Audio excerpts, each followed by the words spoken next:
finna go Alex Jones level on y'all, man. Welcome to the podcast. Well, here was some boy. Mix that up a little bit and a little sweet and make the people them get nicer. It's Friday, August 12th, 2022.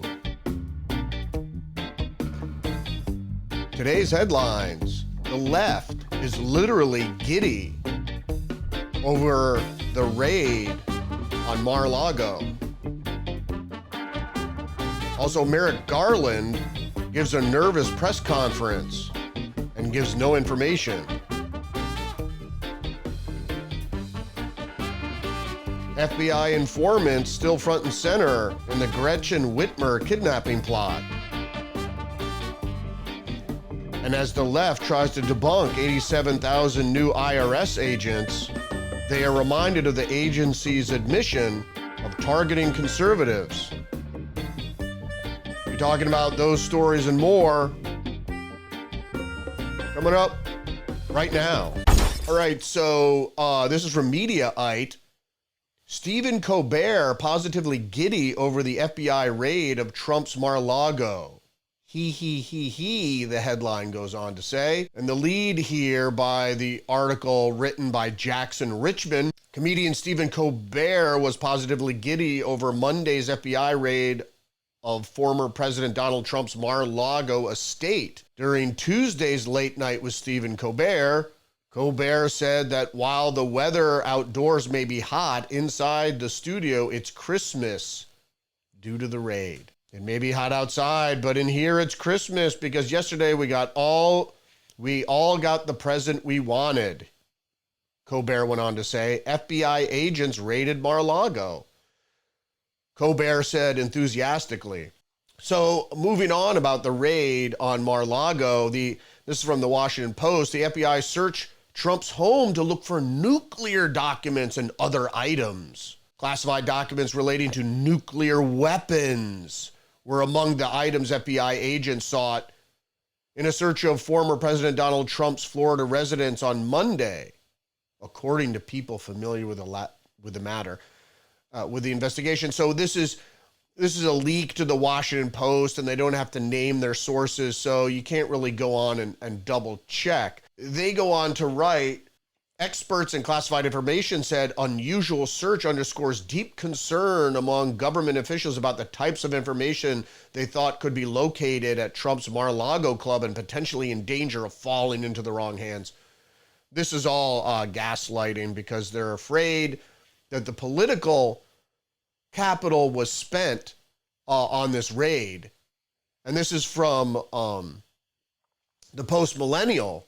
Bannon. Merrick Garland is a lawless scumbag who just wet himself in front of the nation. And he's referring to the Merrick Garland press conference, which he looked very nervous and he was trying to do damage control because this thing, this whole raid on Mar-a-Lago seemed to go sideways on them because the sentiment among people they're trying to win over for the midterms, which are independents, really went onto the side of Trump. This is from Fox News. Trump lawyer slams Merrick Garland's press conference on the FBI raid on Mar-a-Lago as a pathetic presser. Christina Bobb says the Biden administration took an egregious step. So attorney for their lead in Fox here goes on. Attorney for former President Christina Bobb reacted to Attorney General Merrick Garland's press conference on the FBI's raid on Mar-a-Lago on the Ingram angle. This is what the Democrats do.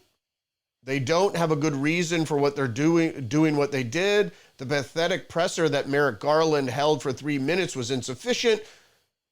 So they had to create fear. Normally, they should come out with exactly what happened and why and explain themselves. And if it was a good reason, they would have solid ground. They are not on solid ground, obviously. Rolling Stone paints it as the DOJ moves to pull back the curtain on why it searched Mar-a-Lago.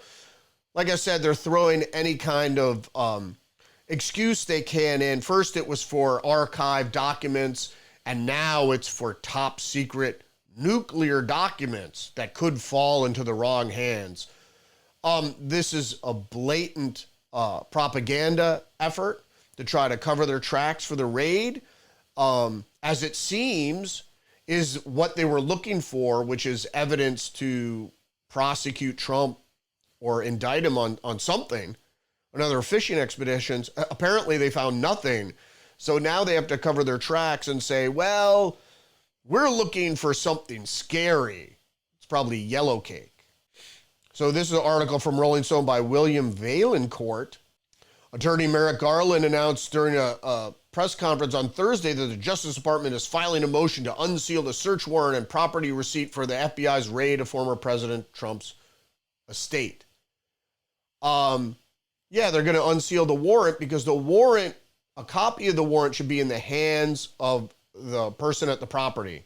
So usually when you serve a warrant for arrest, and especially a warrant for search and seizure, whoever's at the address or shows up at the address as the property owner or manager should be served a copy of the warrant. And the warrant should outline exactly what they're looking for and why they're looking for it and what crime could possibly have been violated by whatever it is they're looking to substantiate whatever it is they're looking for. This is from Real Clear Politics. It's shocking. It took AG Garland 3 days to give us no information. Thought this would be low key, says Lara Trump. Lara Trump, Fox News contributor and daughter-in-law of the former President Trump, reacted to Attorney General Merrick Garland's announcing he signed off on the FBI's raid. And Lara Trump says, I'm kind of shocked to tell you the truth. It took 3 days for him to come out and really give us no information. I think a lot of Americans were looking for something, anything that they could look to from the Attorney General that would reassure them that this was not a political attack. Well, it was. That they don't have to be worried that they were overly aggressive, breaking into a home and raiding the home of a former president of the United States. I mean, that's a very big deal. Shocking, by the way, that they thought that they were going to be able to do this very low-key manner. And then to hear the Attorney General try to tell us, well, we should be trusting the FBI. These are great men and women. Look, I have friends that work with the FBI, and they are. Well, I disagree, Lara, that these are great. The agency itself, three-letter agencies, it's a domestic police force. It's a secret police. As Bannon has been on fire, he's been calling the FBI the Gestapo, and he should, because that's what they are. They're a secret police, and they've been politically weaponized for the Democratic National Committee. And just like they used the IRS and other three-letter agencies to do the bidding of their political aims. So GOP Representative Bishop rips FBI Trump raid as October surprise. I don't think this is the October surprise. I think they were hoping to uncover something for an October surprise. But I said you're going to see violence as the October surprise. It's going to be something egregious. Maybe it'll be a dirty bomb that somehow is connected to Trump. Trump let these secrets go out and then something happened. We don't know exactly what it is, but they are planning something. So Representative Bishop rips FBI raid as October surprise. Similar cooked up Governor Whitmer kidnapping plot. Representative Dan Bishop says Democrats cheering weaponization of the FBI to take out their challengers. And the lead for Fox goes that Bishop said the unprecedented FBI raid at a former President Donald Trump's residence is not the first October surprise carried out by the agency on the behalf of the Democrats, noting the timing of the arrest in the alleged kidnapping plot targeting Governor Gretchen Whitmer. The same FBI cooked up a plot to kidnap the governors before an election, just raided Mar-a-lago. And the FBI also cooked up terrorist plots and cooked up a lot of other things. Who knows? And those are the things we've uncovered. Who knows what else they cooked up? Democrats are cheering on the weaponization of law enforcement against political opponents. Well, people on the left are, because they have no balance. They can't look at something that benefits them politically and go, hey, that's wrong. Independents can. I think conservatives can. I do. I'm very balanced. I look at things, because I don't like to consider myself a centrist because, you know, I believe in some spending. The government should engage in some spending, but I'm fiscally conservative. So the spending should be tempered with my idea of conservatism. Most people don't believe that way. They're you know, my belief, right or wrong, and they don't take the time to look or even consider the other side's argument, which we all should do, because sometimes you glean, you know, some important information because it's relative. Reality is relative. So if you look at what someone else is saying and you look at what you're saying, and the truth is usually somewhere in between. So it's meeting people halfway. Compromise is where the truth really is.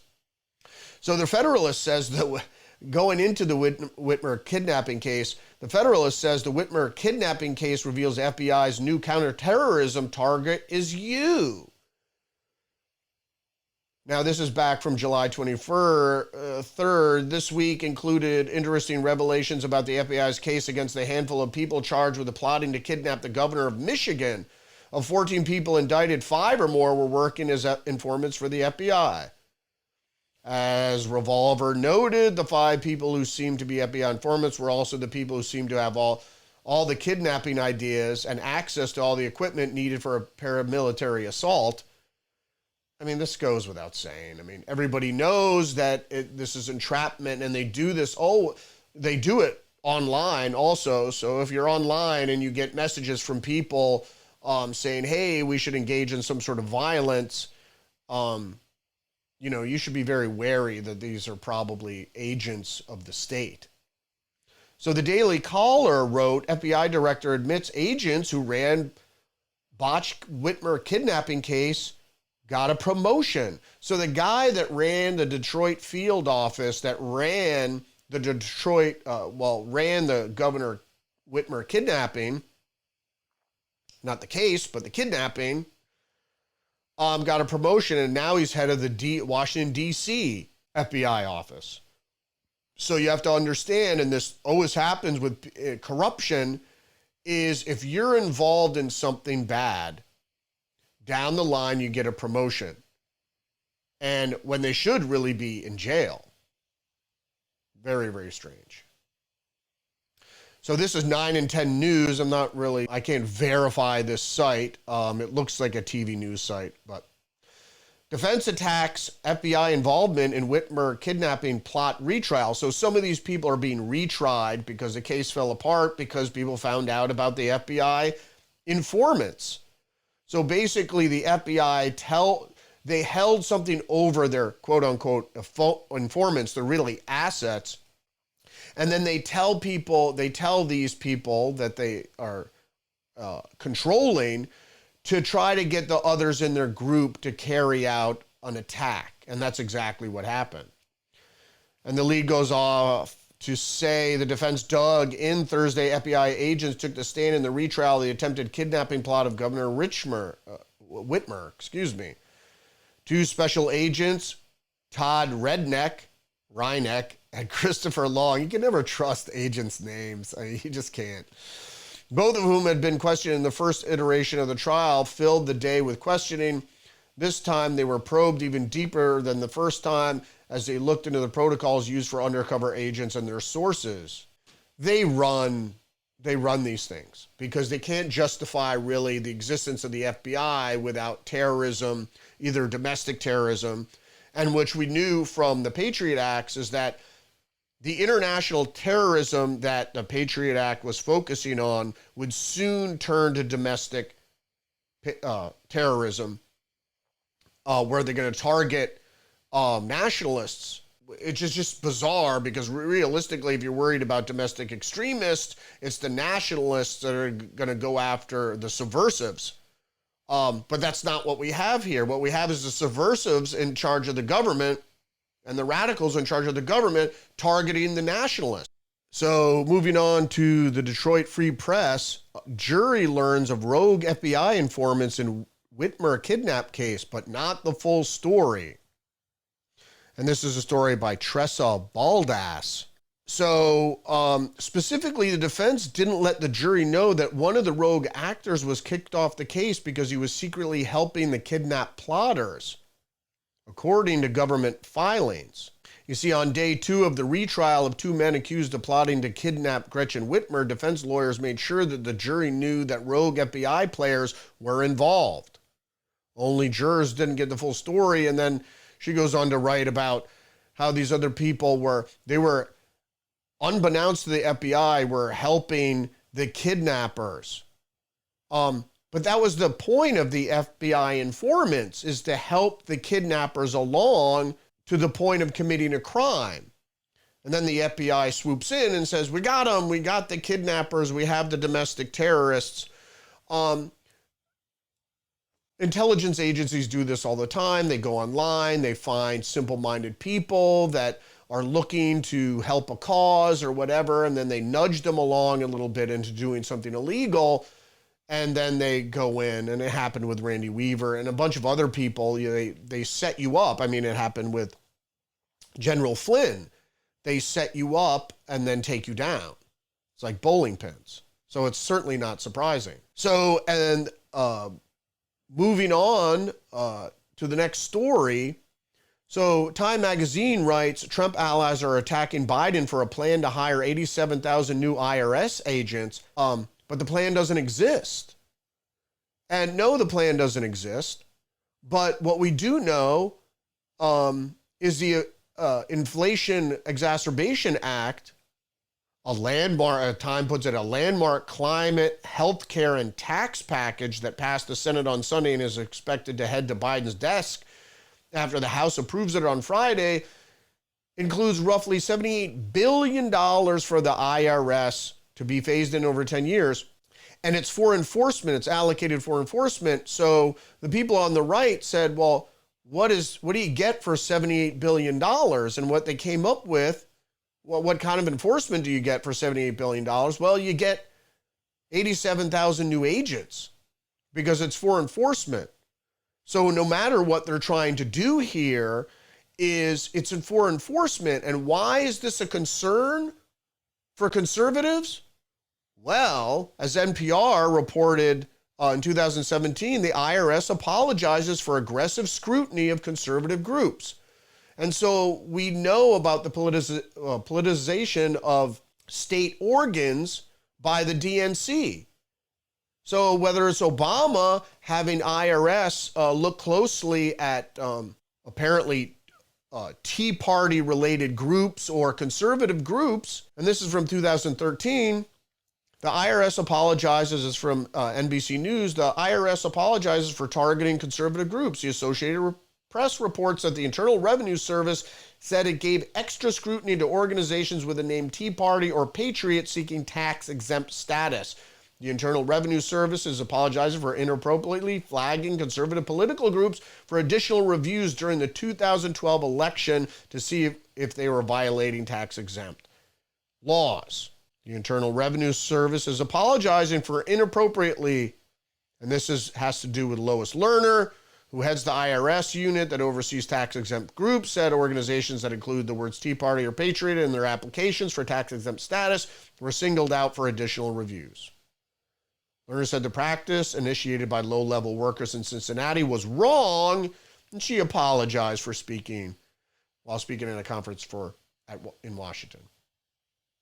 Not surprising. Unrelated news here from the Wall Street Journal.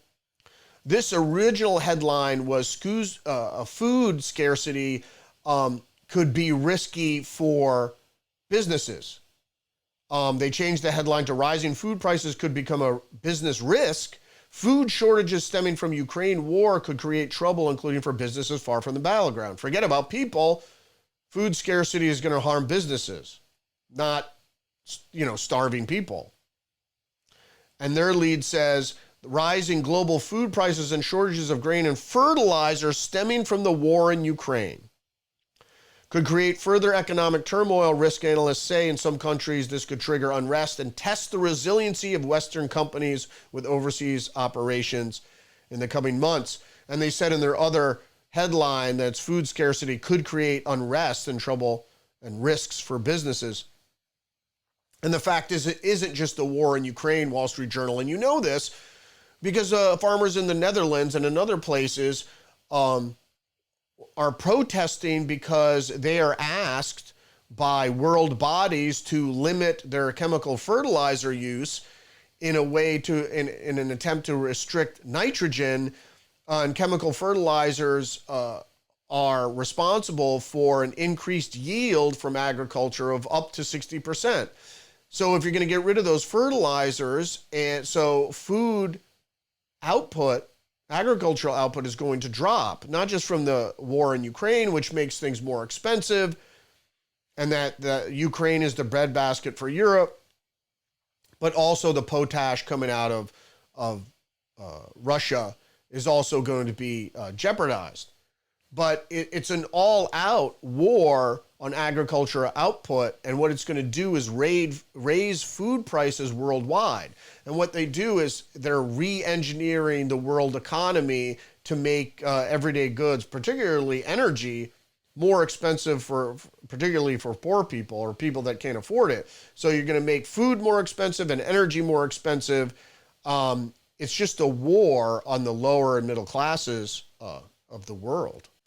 So also in unrelated news from the New York Post, Barry Weiss, New York Times editor, wanted Schumer to okay op-ed piece by GOP Senator Tim Scott. And this is an article from yesterday.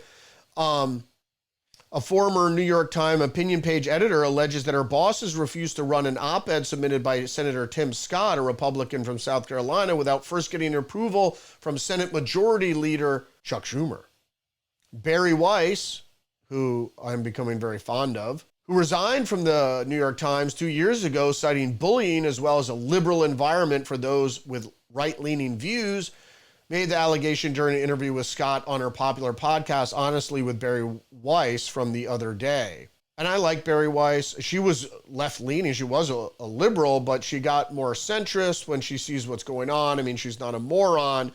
And you have to give her credit for resigning on principle from a very good job at the New York Times, but not going along with all this leftist nonsense, at least showing the world and her readers or fans or what have you, that she's not a complete moron and just goes along with everything that the left dishes out, like most liberals do. They look to their people and see what is everyone saying, and then they just go along. That's why it's a cult. While most individualists, individual thinkers, contrarians, they look at stuff and they always say, well, you know, what is the motivation here? What's going on here? And they make a decision. It's relative. You know, you see a liberal and you go, what are you saying? And then you look at what you're saying and you kind of meet somewhere in the middle to, you know, find out what reality really is. It's usually somewhere between the two opinions, because if you dig your heels in and you go, I'm right, you're not going to learn anything. Even if you are right, it's better to engage with opposing opinion and figure out where you can find a compromise. I always try to be a centrist. I believe in balance. I'm more of a Taoist in that sense, is that you have to balance however you feel with, you know, an opposing view. Or if you know the 7 principles of hermetics, you might understand this, the polarization and all these things. So I like Barry Weiss. God bless her. There should be more people that are willing to walk away and say, you know, I don't go along with this, because the left has really turned into a cult, a postmodern cult. Is really, really disturbing, because they won't even engage in any sense. They won't engage the opposite. They keep saying that they don't want to get involved in a discourse with you. And I don't know why that is. You wouldn't want to get involved in a discourse with someone with opposing views. They're not trying to brainwash you. See, the problem is that's what they do. They try to gaslight you and brainwash you, psychic drive you. Believe what we believe. That's an order. You must. That's authoritarianism. And that's just not what America is. America is like, oh, you believe that? Well, I believe this. Let's talk about it. They don't want to talk.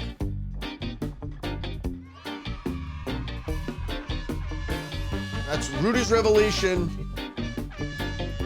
I'll see you tomorrow. Don't forget to like, subscribe, follow me, on Twitter, Facebook. Get our minds. We'll see you next week.